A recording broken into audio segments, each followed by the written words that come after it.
네, 오늘 말씀은 우리 예레미야 21장입니다.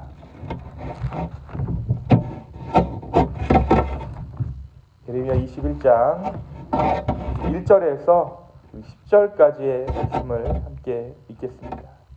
제가 먼저 1절을 읽겠습니다. 여호와께로부터 예레미야에게 말씀이 임하니라. 시드기야 왕이 말기야의 아들 바수훌과 제사장 마아세야의 아들 스바냐를 예레미야에게 보내니라.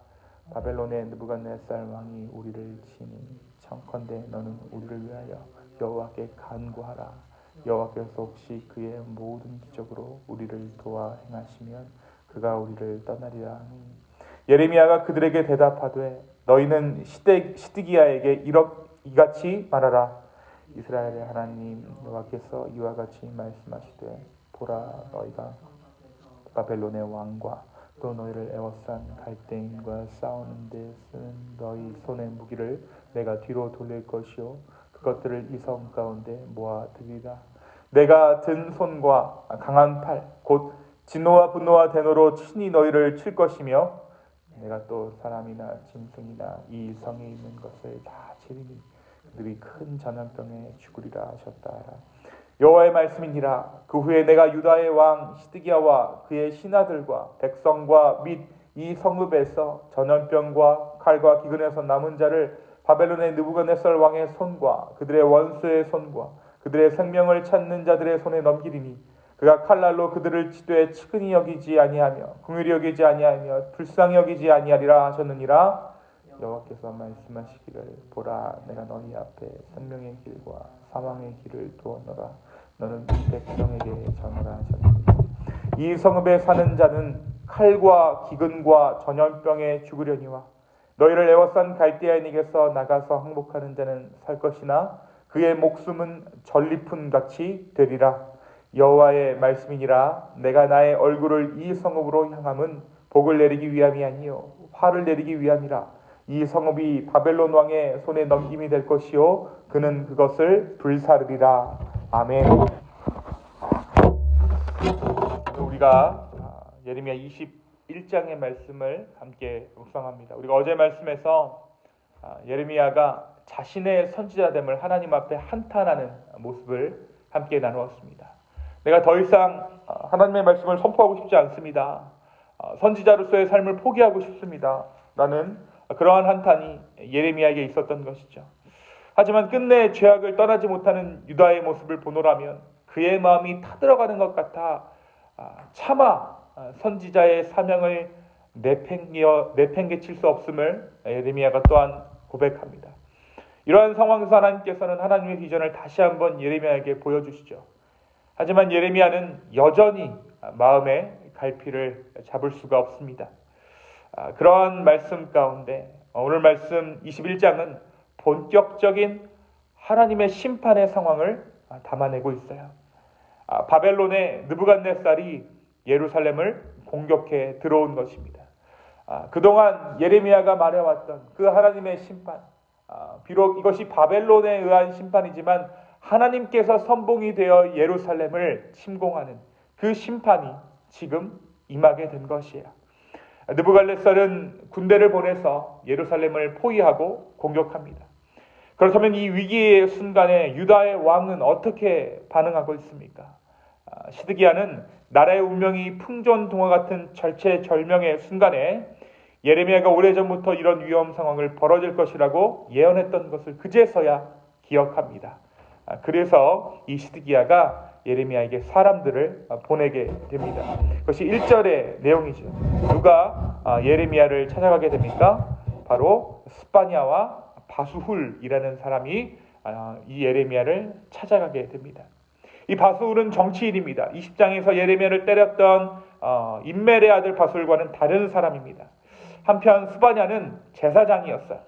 시드기야의 명령에 따라 이 예레미야를 찾아온 바수훌과 스바냐는 왕이 신음했던 정치인과 종교인이었고, 또한 예레미야와 그다지 척을 짓지 않은, 예레미야를 그렇게 싫어하지 않았던, 적대관계가 아니었던 이 바술과 스바냐를 시드기야가 보내게 된 것이죠. 바빌론의 침공을 초래한 친이집트 그룹의 핵심이라고 이 둘을 추정할 수 있습니다. 그러니까 정치적으로 이 사람들은 바벨론 편이 아니라 애굽 편에 들었던, 그러니까 우리가 이 모든 환란, 이 열강들 틈에서 바벨론의 손에 우리의 삶을 의지할 것이 아니라 우리가 애굽 편에 서야 합니다라고 주장했던 것이 바로 이 바술과 스바냐였습니다. 이런 사람들이 하나님의 뜻대로 살지 않았던 지난날에 대한 반성 없이 위기에서 나라를 구해달라고 하나님께 지금 도움을 요청하고 있는 거예요. 이러한 상황 가운데 예레미야가 무엇합니까? 이러한 상황 가운데 하나님께서 예레미야에게 입술의 말씀을 부어주세요. 그리고 유다를 향한 예언을 시작합니다. 그 예언은 어떤 것입니까? 하나님의 강한 발로 그동안의 진노를 유다에게 쏟을 것이고 예루살렘의 모든 것을 다쳐서 죽게 만들 것이라는 무시무시한 말씀이었습니다. 포위된 상황입니다. 얼마간의 비축된 식량이 바닥나면 사람들은 전염병 때문에 죽어나갈 것입니다. 영양실조에 걸릴 것입니다. 전투력이 약해지고 성이 함락되면 전염병에서 아사에서 살아남은 사람들도 느부갓네살의 포로가 될 것입니다. 여기에는 자비도 연민도 동정심도 찾아볼 수 없는 것이죠. 말 그대로 전시 상황인 것입니다. 그런데 오늘 말씀에서 흥미로운 것은 한 가지 방법이 있다라는 거예요. 하나님께서 생명의 길과 심판의 길을 나누어 놓으셨다라는 것이죠. 그의 목숨은 전리품같이 되리라 라고 오늘 말씀 가운데 기록하고 있어요. 이 말씀이 무엇이냐면 다른 성경에는 나오지 않지만 이 예레미야에서만 4번 나오는 독특한 표현입니다. 쉽게 말하면 너희가 바벨론에게 항복한다면 인생은 덤으로 얻게 된다라는 의미예요. 전리품이다라는 것이죠. 유다에게 예레미야의 이러한 선포가 어떻게 들렸을까요? 이 정치적으로 친애굽의 선언을 갖고 있던 이들에게 예레미야의 말은 나라를 등진 배신자의 조언처럼 들렸을 것입니다. 예레미야의 선포를 요약하자면 항복하기를 거절한 사람은 죽을 것이라는 메시지였기 때문입니다. 이어지는 11절부터 오늘 우리가 읽지 않았지만 11절부터 14절은 유다 왕가에 내리는 하나님의 경고와 심판의 말씀이 기록되어져 있습니다. 예레미야는 왕의 사절단에게 하나님의 말씀을 조금 달라고 애걸하는 이들에게 하나님의 말씀, 하나님의 심판의 말씀을 담대히 선포합니다. 그것이 바로 오늘 말씀의 내용입니다. 사랑하는 성도 여러분, 오늘 말씀 우리에게 무엇을 말해주고 있습니까? 먼저 회개 없는 문제의 해결은 없다라는 것을 오늘 말씀 우리에게 말해주고 있어요. 시드기야는 유다는 여지껏 예레미야 선지자의 메시지를 듣지 않았습니다. 오늘 본문에서 전한 예레미야의 메시지는 새로운 것이 아니었죠. 여지껏 줄곧 예레미야가 성문에서 시장에서 성전에서 주구장창 선포했던 메시지였어요.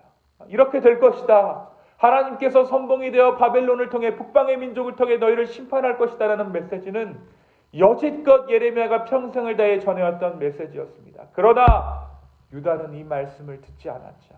시드기야를 비롯한 유다의 백성들은 예레미야의 선포를 철저히 무시했고 심지어 그를 감금했고 고소하려 했습니다. 예레미야가 바로 어제 말씀처럼 선지자로서의 삶을 그만두려 했던 이유도 바로 이러한 냉혹한 현실 때문이었죠. 그렇다면 왜 시드기야가 예레미야에게 사람을 보냈습니까? 그것은 목숨을 구하기 위해서 보냈어요. 하나님 앞에 바로 서야겠다라는 마음이 아니라 내가 살아야겠다라는 마음이 앞서서 예레미야에게 적대적이지 않았던 두 사람을 일부러 보냈던 것입니다. 하지만 어떻습니까? 회개 없는 회복은 없습니다. 그렇게 자신을 찾아온 바술과 스바냐에게 예레미야는 또 한 번 하나님의 완전한 심판을 선포할 수밖에 없는 것이죠. 사랑하는 성도 여러분, 하나님 앞에서 임기응변으로 심판을 매달리는 신앙이 아니라 우리가 우리 주님 앞에 정말 온전히 서기를 소망하는 그러한 신앙이 우리 안에 있기를 소망합니다. 내 죄를 면하기 위해서, 내 죄를 가리기 위해서, 소위 말해 나 하나 구원받기 위해 하나님 앞에 엎드리는 것이 아니라 오히려 내 죄를 드러내기 위해, 내가 온전히 주 앞에서 똑바로 살기 위해 우리 주님 앞에 내 삶을 드리며 엎드릴 수 있는 우리의 삶 되기를 예수님의 이름으로 축원합니다. 오늘 이 아침이 그러한 아침 될 줄로 믿습니다. 또 오늘 말씀에서 예레미야는 바벨론을 향한 항복이 하나님께서 예비하신 해결의 방법이라고 이야기하고 있어요. 하지만 시드기야를 비롯한 나라의 지도자들은 그 해결책을 받아들이는 것을 주저합니다. 자기들만의 정치적 셈법이 있었기 때문이에요. 그들은 아직도 애굽편에 서는 것이 그들의 해결 방법이라고 생각했습니다. 진정한 회개는 내 뜻을 거스르는 것부터 시작됩니다. 하나님 앞에서 회개하는 척이란 있을 수 없죠. 유다는 회개하는 척하면서 자기들의 이익도 같이 채우려는 속셈을 가지고 있었습니다. 사랑하는 성도 여러분, 회개는요 처세가 아닙니다. 회개는 기술도 아닙니다. 회개는 나를 완전히 부정하는 것입니다. 내가 죽을 것 같은 마음을 갖게 되는 것, 그것이 진정한 회개입니다. 그리고 오늘 말씀이 이야기하는 것처럼 이 회개만이, 나를 온전히 부정하는 회개만이 우리의 삶의 진정한 해결이 되는 줄로 믿습니다. 하나님께서는 우리를 멸하시기 위해 회개를 말씀하시는 것이 아니라 우리를 살리시기 위해 오늘 이 아침 회개를 말씀하십니다. 그래서 오늘 이 아침에 우리가 함께 기도할 때, 주 앞에 나아갈 때 하나님께서 우리의 죄악들을 드러내시기를, 그리고 그 죄악 앞에 우리의 삶이 온전히 드러났을 때 정말 주 앞에 다시 한번 긍휼을 구하며 용서를 구할 수 있는 저와 여러분 되기를 소망합니다. 바로 그때 우리 주님과의 관계는 새로워질 것이고, 주 안에서 새로운 관계 위에 우리가 사람들과의 맺는 그 모든 관계들 또한 새로워질 줄로 믿습니다. 처세가 아닌 임기응변이 아닌 진정한 회개함으로 주 앞에 나아갈 수 있는 은혜의 하루 되기를 예수님의 이름으로 축원합니다. 이 시간 함께 기도하시겠습니다. 주님, 오늘 이 아침에 다시 한번 우리의 삶을 주께 드리며 주님 나아갑니다. 임기응변이 아니라 정말 나 하나 살기 위해 회개를 바라는 것이 아니라 오늘 이 아침 우리의 삶을 온전히 부인하는, 그래서 심령이 부흥에 있는 그러한 회개를 아버지 앞에 할 수 있도록 우리의 마음을 주장하여 주시옵소서. 주님, 다시 한번 주께 우리의 삶을 드립니다. 성령이여 우리 가운데 함께하여 주시옵소서. 감사합니다. 이 모든 말씀 살아서 역사하시는 예수님의 이름으로 기도하였습니다. 아멘.